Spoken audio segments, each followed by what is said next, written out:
আল্লাহ আমার রব, এই রবি আমার সব।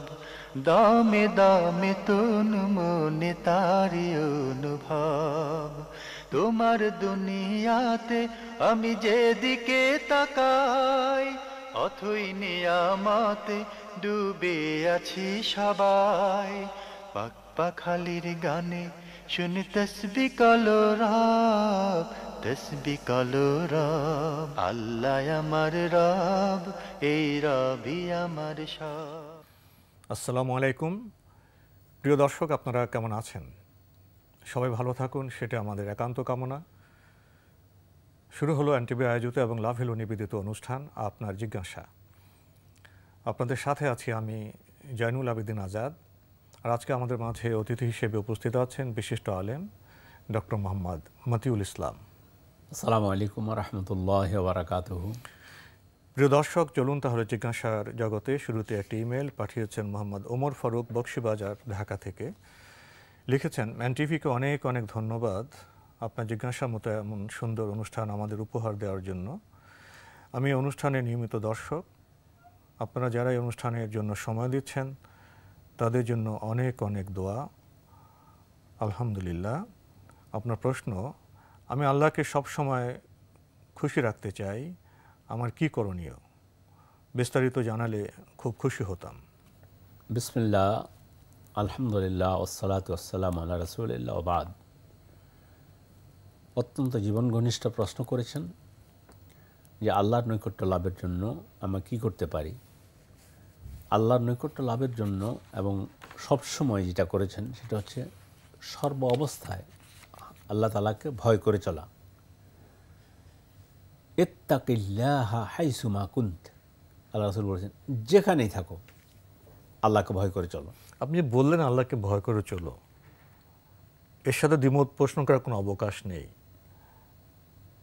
আপনি বলেন, আমি বলি, কিন্তু যিনি ভয় করবেন তিনি যদি আল্লাহকে না জানেন, আল্লাহর সিফাত সম্পর্ক না জানেন, আল্লাহর মর্যাদা সম্পর্ক না জানেন, তাহলে শুধু ভয় করুন বলে তো ভয় আমি করব না, আমি তো সেভাবে ভালোবাসবো না। অবশ্যই যদি আমি আল্লাহকে না জানি তাহলে কি শুরুতে আমাদেরকে আল্লাহর মহত্ব সম্পর্কে, আল্লাহর সিফাত সম্পর্কে, আল্লাহর সত্তা সম্পর্কে আমাদের জানতে হবে না? অবশ্যই আল্লাহকে জানতে হবে। আল্লাহকে জানার ব্যাপারে আল্লাহ রাসূলকে বলতেছেন, ফাআলাম আন্নাহু লা ইলাহা ইল্লাল্লাহ, জানুন যে আল্লাহ ছাড়া কোনো মাবুদ নেই, সত্য মাবুদ নেই। তো আল্লাহকে জানার পর আমি যেখানেই থাকি, যে অবস্থায় থাকি, ওই অবস্থায় আল্লাহ তাআলাকে ভয় করে চলব। ভয় করতে হবে।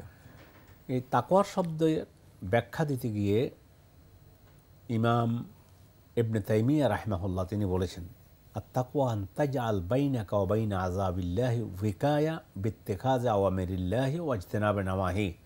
তুমি তোমার মাঝে আর আল্লাহর আযাবের মাঝে একটা প্রতিবন্ধকতা দাঁড় করাও, একটা প্রাচীর দাঁড় করাই দাও, আল্লাহ যা করতে বলেছেন তা করে, আর যা নিষেধ করেছেন তা পরিহার করার মাধ্যমে। হ্যাঁ এবং না, না, দুটার মাধ্যমে। মানে আল্লাহ যা করেছেন তা করলে এবং যা নিষেধ করেছেন তা না করলে আমরা আল্লাহর ভালোবাসা পাবো, নৈকট্য পাবো সবসময়।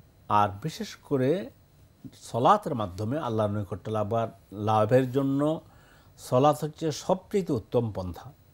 আল্লাহ তাআলা বলছেন, ওয়াসজুদ ওয়াক্তারিব, সিজদা করুন, নৈকট্য লাভ করুন।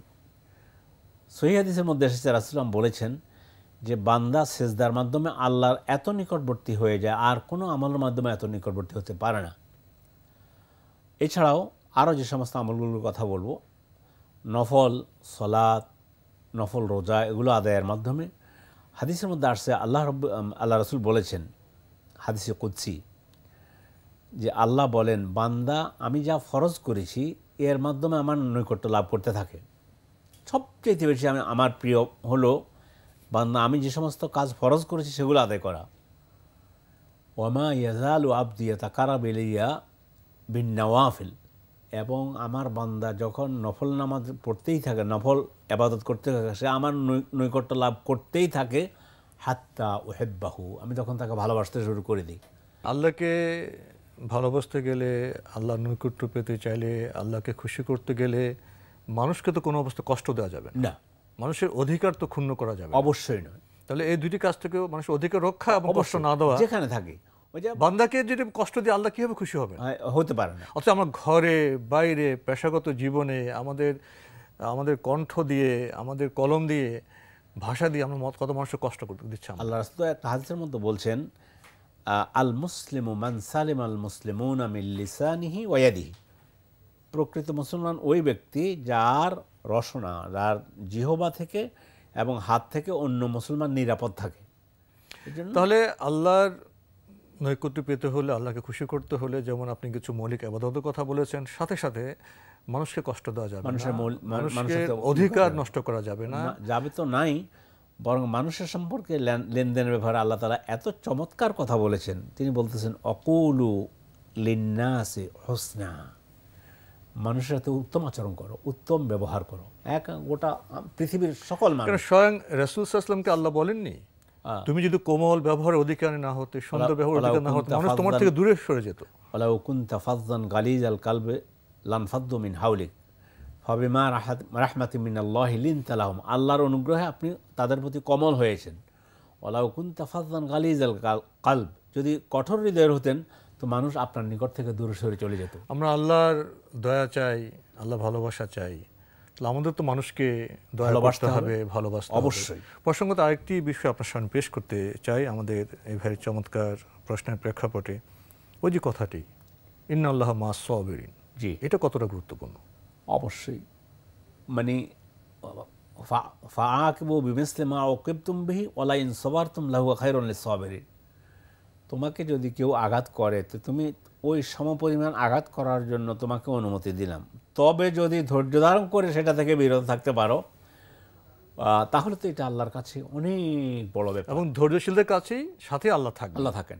জি, এটা তো আল্লাহর ভালোবাসা পাওয়ার, খুশি করার একটা উত্তম মাধ্যম। ধৈর্য যেন আমাদের চরিত্রের অংশ, মানে অঙ্গ হয়ে যায়। ধৈর্য ছাড়া তো আমি ভালো ইবাদত করতে পারবো না, মানুষের অধিকার দিতে পারবো না। আল্লাহর পথে চলতে চাইলে শয়তানের চ্যালেঞ্জ মোকাবেলা করতে হলে জীবনে বিচিত্র সম্পর্ক সূত্রে বোধ আমাদের ধৈর্যের পরীক্ষা অনবরত অবিরত দিয়েই যেতে হবে। পাপ কাজ বর্জন করার জন্য ধৈর্যের প্রয়োজন আছে, নেক কাজ করার জন্য ধৈর্যের প্রয়োজন আছে। হ্যাঁ, করতেও ধৈর্য প্রয়োজন, না করতেও ধৈর্য প্রয়োজন। এবারের ইমেলটি পাঠিয়েছেন হাবিবুল্লাহ ধানমন্ডি, ঢাকা থেকে। লিখেছেন, আমি আপনার জিজ্ঞাসা নিমিত্ত দর্শক। প্রশ্ন, নামাজে অধিক মনোযোগী হওয়ার উপায় কি? নামাজে অধিক মনোযোগী হওয়ার উপায় হচ্ছে, একটা হাদিস স্মরণ করিয়ে দেব। জিবরিল আলাইহিস সালাতু ওয়াস সালামকে আল্লাহ রাসূল বলছেন, আল্লাহ একটা হাদিসের মধ্যে এসেছে যে উ'বুদুল্লাহা কাআন্নাকা তারাহু ফাইন লাম তাকুন তারাহু ফাইন্নাহু ইয়ারাক, আল্লাহর ইবাদত করো এমনভাবে যেমন কি তুমি তাকে দেখতে পাচ্ছ। যদি সেটা তুমি দেখো না, তুমি দেখছো না, কিন্তু তুমি এটা মনে রেখো যে আল্লাহ আমাকে দেখতেছেন। এর সাথে হলো আল্লাহর মানে ইবাদতে মনোযোগী হওয়ার জন্য, বিশেষ করে সলাতের মধ্যে মনোযোগী হওয়ার জন্য সবচেয়ে বড় যে প্রয়োজনটি সেটা হচ্ছে আমরা সলাতে কি বলছি। সালাতের সাথে কি আমাদের পরিচয় আছে? সালাতকে কি আমরা জানি? যদি আমার সালাতের সাথে পরিচয় না থাকে, সালাতকে না জানি, তাহলে একটি নিষ্প্রাণ সালাতকে আমি আল্লাহকে কীভাবে দেখব? এবং সালাতের মাধ্যমে যা পড়ছি, আমি সূরা ফাতিহাটা পড়ছি, অন্য সূরা মিলাচ্ছি, সুবহান রাব্বিয়াল আযীম বলছি, সুবহান রাব্বিয়াল আলা বলছি, এসব কিছুর অর্থ যখন আমার মনের মধ্যে জাগরুক থাকবে তখন নামাজের প্রতি একনিষ্ঠ হওয়া যাবে, মনোনিবেশ করা যাবে। তখন আমার কলব প্রাণবন্ত থাকবে, সক্রিয় থাকবে, সজীব থাকবে। আল্লাহ সূরা মুমিনুন বলছেন, কাদ আফলাহাল মুমিনুন আল্লাযীনা হুম ফি সলাতিহিম খাশিউন, ওই সমস্ত মুমিনরা সফল কাম হয়ে গিয়েছে যারা তাদের নামাজে বিনয়ী হয়ে গিয়েছে।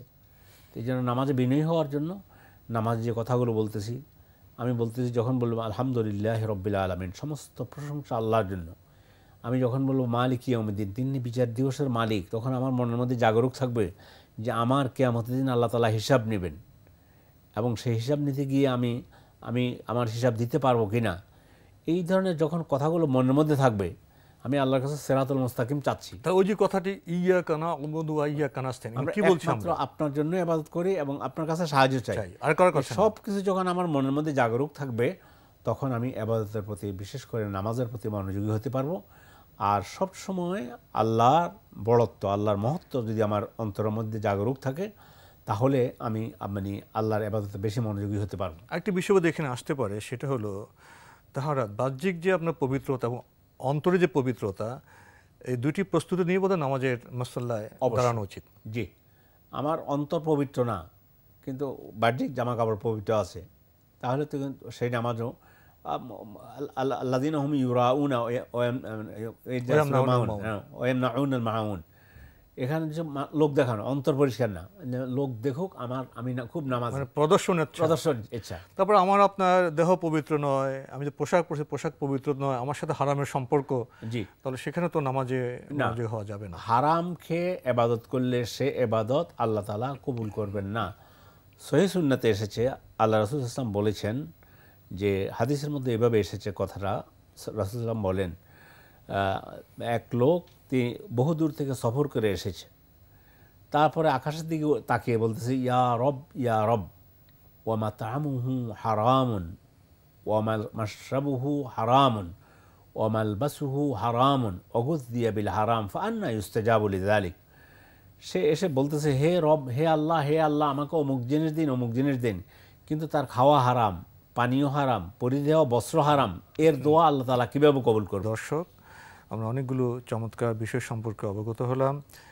ভাই হাবিবুল্লাহ, আপনি আরও লিখেছেন, জন্মের পর ছোট শিশুকে মধু খাওয়ানো কি সুন্নাত? তাহনিক বলা হয়েছে হাদিসের মধ্যে। রাসূল সাল্লাল্লাহু আলাইহি ওয়াসাল্লামের নিকট সাহাবায়ে কেরাম তাদের ছোট বাচ্চাদেরকে নিয়ে আসলে, জন্মের পরে বাচ্চাদেরকে নিয়ে আসলে রাসূল সাল্লাল্লাহু আলাইহি ওয়াসাল্লাম যে কাজটা করতেন তাহনিক বলা হয়। সেটা হচ্ছে খেজুর চিবিয়ে, ওটা তো মধু না, ওটা মধু না, মানে ওর বাচ্চার মুখের মধ্যে একটু দিয়ে দেয়া। এটা আল্লাহ রাসূল সাহাবাদের সন্তানদের জন্য করেছেন, মুস্তাহাব। এটা না করলে, এটা তো ওনার জন্য খাস, এটা তো সবার জন্য নয়। তারপরেও যদি কেউ করতে চায়, ছোট সেই সম্পর্ক থাকতে হবে, দাদা নানি হতে পারে, সে একটা বিষয় থাকতে হবে, কিন্তু এভাবে তাহানি করা যেতে পারে। তো সেটা মধু নয়, ছোট শিশুদেরকে মধু। এখানে যেটা বলা হচ্ছে যে শিশুরা মধু খাবে কিনা, এখানে তো ডাক্তারি বিষয় আছে। যেমন শিশু যখন পৃথিবীতে ভূমিষ্ঠ হয়, এক এক শিশুর শারীরিক গঠন অবস্থা এক এক রকম হয়, তো সেক্ষেত্রে বোধহয় ডাক্তারের পরামর্শ নেওয়াই ভালো। সেটাও নিতে পারে। আপনার শেষ প্রশ্ন আমরা যাচ্ছি। আপনি লিখেছেন, লাইফ ইন্স্যুরেন্স করা কি ইসলামে জায়েজ? লাইফ ইন্স্যুরেন্স করতে আপনি সেটা দেখতে হবে। যদি আপনি সুদী ব্যাংকের মাধ্যমে করেন, আপনাকে সুদ দেওয়া হবে যে আপনি আমাদের এখানে এত টাকা রাখেন, 10 বছর পরে আপনাকে 10 লাখ টাকা রাখুন, আপনাকে 20 লাখ টাকা দেওয়া হবে, তাহলে এটা সুদ রাখা জায়েজ হবে না। লাইফ ইন্স্যুরেন্স হারাম। আরেকটা হচ্ছে আপনার লাইফ ইন্স্যুরেন্স শেষে আপনি টাকা রাখেন, আপনার টাকা দিয়ে ব্যবসা করব, ব্যবসা করে আপনাকে আমাদের লভ্যাংশের এত অংশ আপনাকে দেওয়া হবে, এইভাবে যদি করা হয় তাহলে এটা জায়েজ, অসুবিধা। আর শুধু ইসলাম নাম দিলেও হবে না, ইসলাম বিধিবিধান মানতে হবে, অবশ্যই সেটা পরোক্ষ নিতে হবে, ইসলামের শরীয়তকে মানতে হবে। জি, আমরা জানলাম। প্রিয় দর্শক, আমাদের হাতে একটা দীর্ঘ চিঠি পাঠিয়েছেন মোহাম্মদ কাউসার উদ্দিন, খাগড়াছড়ি পার্বত্য জেলা থেকে। লিখেছেন, আমি নিয়মিত এনটিভির অনুষ্ঠানের দর্শক ও শ্রোতা। আমি বিনীতভাবে নিচের প্রশ্নগুলির শরীয়তসম্মত জবাব চাই। প্রশ্ন 1, আমার বয়স 47 বছর। 11 বছর বয়সে দুর্ঘটনার কারণে আমার ডান পায়ের হাঁটু ভাঁজ করে বসতে পারি না, অর্থাৎ 30% হাঁটু ভাঁজ হয়, বাকিটা নামাজ আদায় করতে আমার ডানের মুসল্লির পেছনে লম্বা করে রেখে নামাজ আদায় করতে হয়।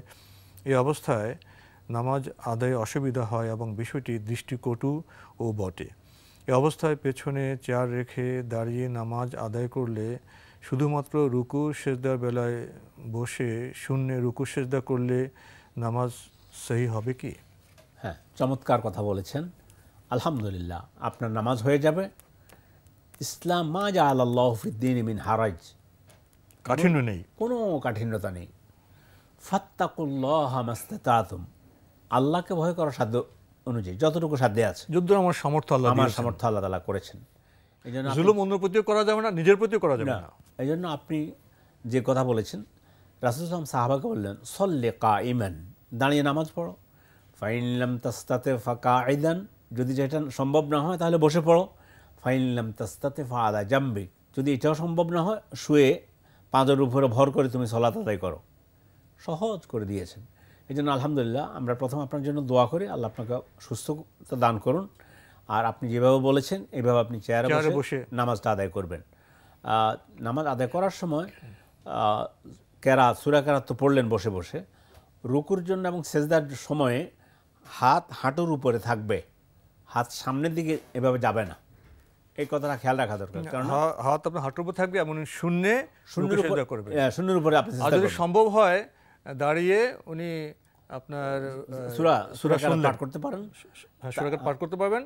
রুকু সিজদা অসুবিধা হলে বসে চেয়ারে বসে শূন্যের উপর সিজদা করবেন। কোনো কাঠ বা রুকুতে অল্প, সিজদা বোধহয় বেশি একটু নেবে। হ্যাঁ, রুকুতে সামনে কোনো কাঠ, টেবিল, বালিশ কিছু রাখা দরকার নেই, এগুলো রাখা যাবে না। আমরা জানলাম। প্রিয় দর্শক, আপনি আরো লিখেছেন, আমি একটি ঋণদানকারী সরকারি প্রতিষ্ঠানে চাকরি করি।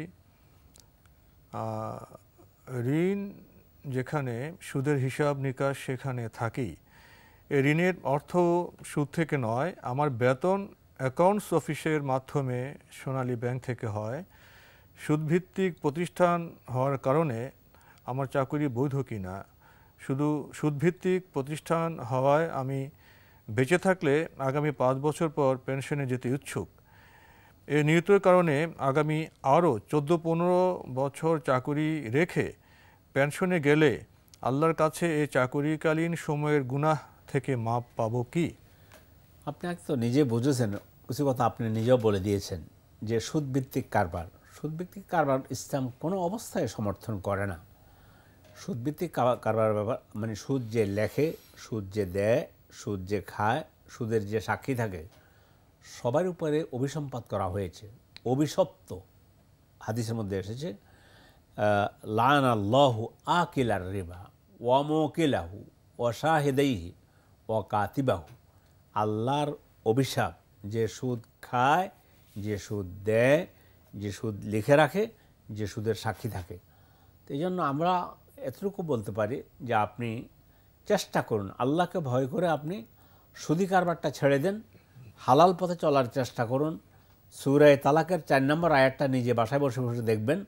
সূরা তালাকে 2-3 জায়গায় তাকওয়ার কথা বলা হয়েছে, আল্লাহকে ভয় করার জন্য বলা হয়েছে।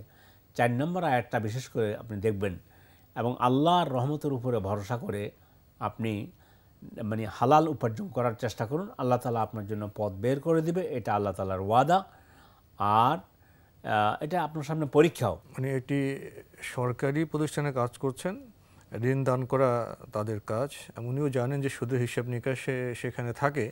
এখানে আরও কয়েকটি তথ্য যোগ করেছেন, কিন্তু আমার যে বেতন সেটা ওখান থেকে আসে না, ওই যে অর্থ এবং সুদ থেকে নয়, আমার বেতন আসে অ্যাকাউন্টস অফিসের মাধ্যমে, একটা সরকারি প্রতিষ্ঠান থেকে আসে।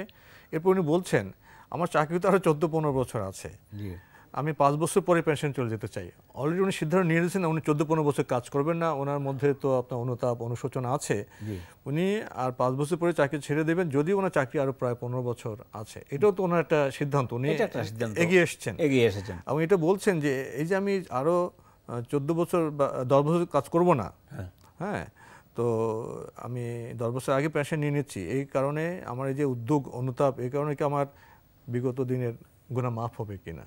এখন এটা প্রচেষ্টা একটি, ঠিক আছে, আপনি চেষ্টা এখন যখন উনি যখন 5 বছর আগে ছেড়ে দিচ্ছেন, আপনার আহ্বান হলো আপনারা এখনই ছেড়ে দেন, আপনি চেষ্টা করে পারলে কয়েক মাসের মধ্যে ছেড়ে দেন। আমরা ওটাই বলবো আর কি, আমরা ওনাকে উনি অনুতপ্ত, উনি মুক্তি পথ খুঁজছেন, আল্লাহ ওনাকে সহায়তা করুন। আমিন আমিন। তো আজকে আমাদের এখানে শেষ করতে হচ্ছে, আপনাকে অনেক ধন্যবাদ। ধন্যবাদ আপনাকেও। প্রিয় দর্শক, আমরা এতক্ষণ দেখছিলাম এনটিভি আয়োজিত এবং লাভ হ্যালো নিবেদিত অনুষ্ঠান আপনার জিজ্ঞাসা। আমাদের অনুষ্ঠান আপনারা এনটিভি অনলাইনেও দেখতে পারবেন, ভিজিট করুন www.ntvbd.com।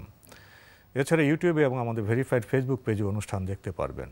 প্রিয় দর্শক, আমাদের এই ভাই একটি জীবন ঘনিষ্ঠ প্রশ্ন করেছেন পার্বত্য জেলা খাগড়াছড়ি থেকে মোহাম্মদ কাউসার উদ্দিন।